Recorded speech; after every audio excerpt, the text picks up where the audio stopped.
you scared? We're all scared. You'd have to be crazy not to be scared.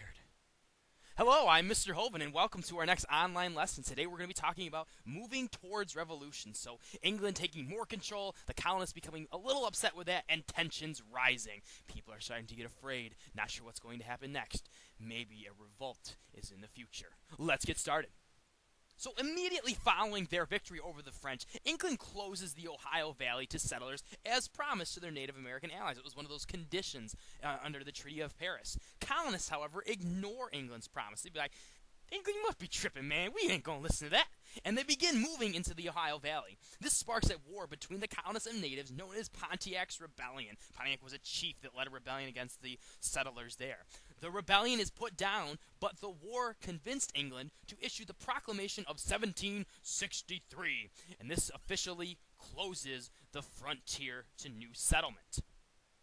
With their victory, England is now in control of huge amounts of land. However, the money spent to win the war created a huge debt that needed to be recovered. England's parliament, which was England's government, believes that the colonies have an obligation to help England regain money spent on a war that benefited them as well as England. The war was fought in the New World for the colonies, so they think that the colonies should be footing most of the bill.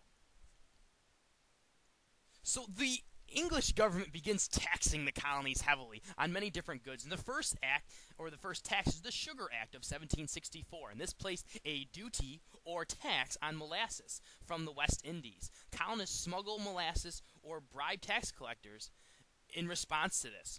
England issues writs of assistance or search warrants to help find these lawbreakers, and officials could look into ships and in homes to find the smuggled goods. The next act was the Stamp Act of 1765, and this required that stamps purchased from the British government be placed on all legal documents like wills, deeds, birth certificates, etc., and this was an internal tax having nothing to do with trade.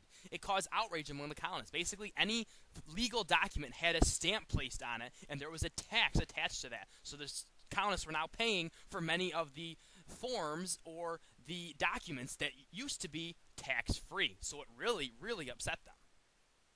The next act was the Quartering Act of 1765. Boo! To help enforce these laws that they were implementing, so like the Sugar Act and the Stamp Act, British troops are stationed in North America. These individuals, 10,000 of them, needed food and shelter. This law ordered the colonists to provide troops with food and a place to live, so troops could stay in your home. They could eat your food because England says it's okay. That's the Quartering Act, giving soldiers quarter living space in your home. The next series of acts were the Townshend Acts of 1767. This placed a tax on popular imports, so if you're importing goods from another country, such as tea, paper, glass, and paint, colonists begin smuggling tea from other countries. So the Townshend Act, they place a tax on imports. So anything you bring into your country not produced there, there's a tax on them now.